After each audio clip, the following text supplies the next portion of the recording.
my friends are simps. I absolutely did not need this thing, but here we are with a Yamaha RM1x.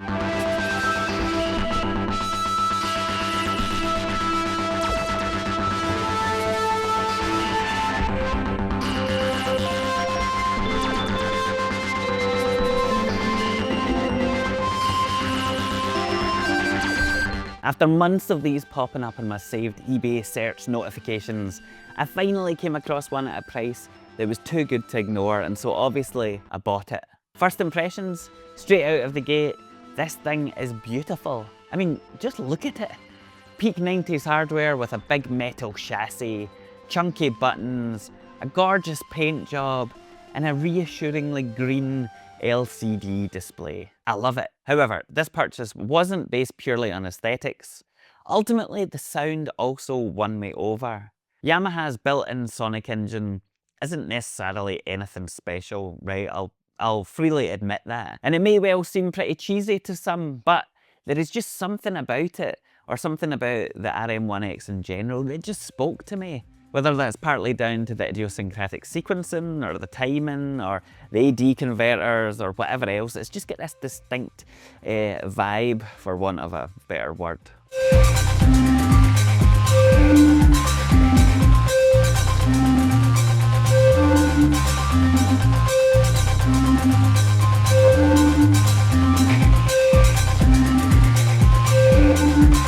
To be honest, I have to largely blame Isobutane for this, because his jam videos with the RM1x in particular just sound so fantastic that they alone sold me on getting one, and they are well worth watching if you haven't seen them already. So thanks. Well, I guess. Now, I assumed that this would be a quirky 90s style groove box with simple patterns and cliched presets that I could mess about and have fun with. But what really caught me off guard is just how deep this thing goes. The approach to sequencing and arrangements is genuinely quite interesting, albeit borderline weird and confusing at first. That is largely because Yamaha, for some obscure reason, decided to use the word pattern for about 14 different things. But once you get your head around that and how it actually works, it's not just straightforward, it's actually pretty genius as well.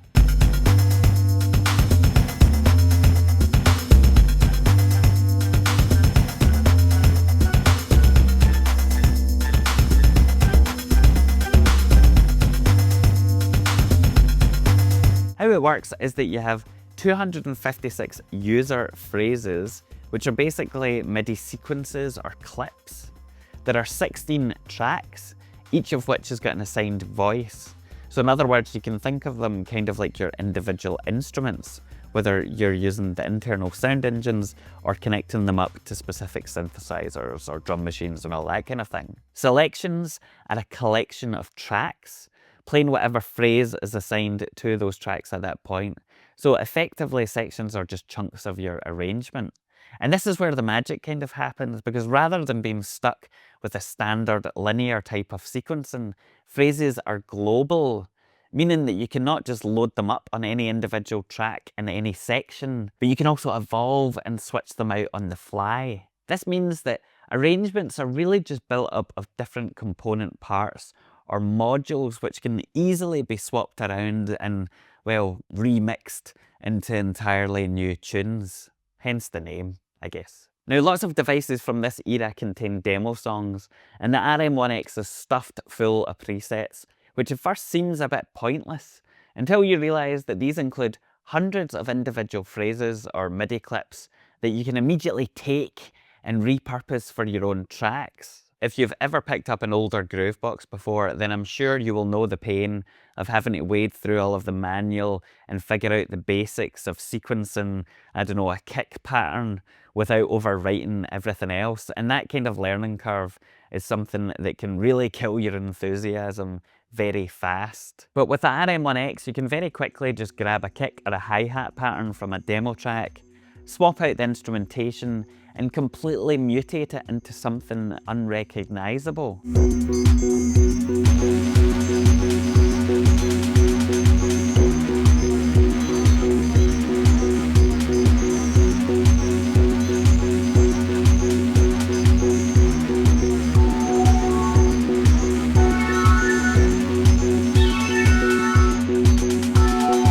They effectively act as building blocks to let you immediately dive into creating your own music, but also help you understand how the entire system works in a much more natural way. This reminds me a lot of the preset patterns that you find in the poly-end play, except Yamaha did this in 1999, which I think is pretty cool.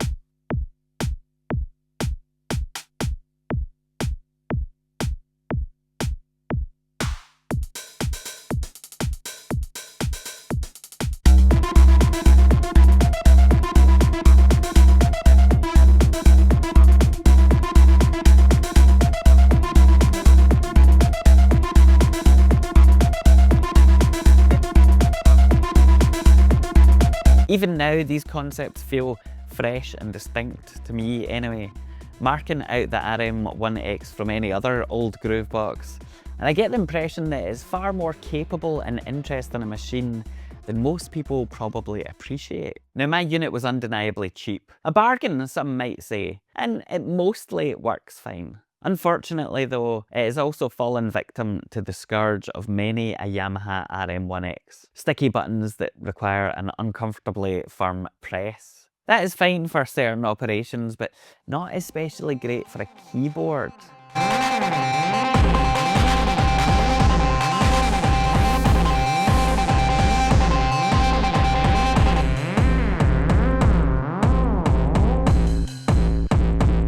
In addition, it still sports the original floppy drive, which is perhaps charming in some senses, but also pretty impractical. So I've ordered a complete set of new switches, I've ordered a USB Gotek floppy emulator drive, and I am mentally preparing myself for the task of opening this thing up and having to desolder a pile of switches, along with the very real prospect of me destroying the PCB entirely through impatience and incompetence. So I guess watch this space. Hopefully these updates will give this beautiful machine a new lease of life, and if all goes well, I might even consider upgrading the screen because there are some really nice modern black and white high contrast replacements out there, but that is probably excessive at this stage and I have to remind myself and rein myself in before I get out of control again. Plus, I do quite like the neon green.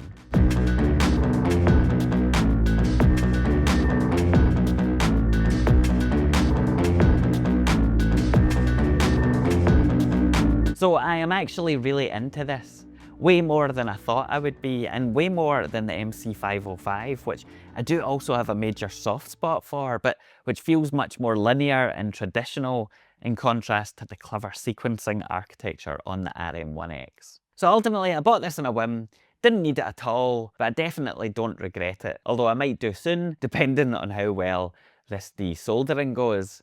So keep an eye out for future videos, including, I guess, the potentially inevitable help. I've taken apart my RM1x and now I regret everything.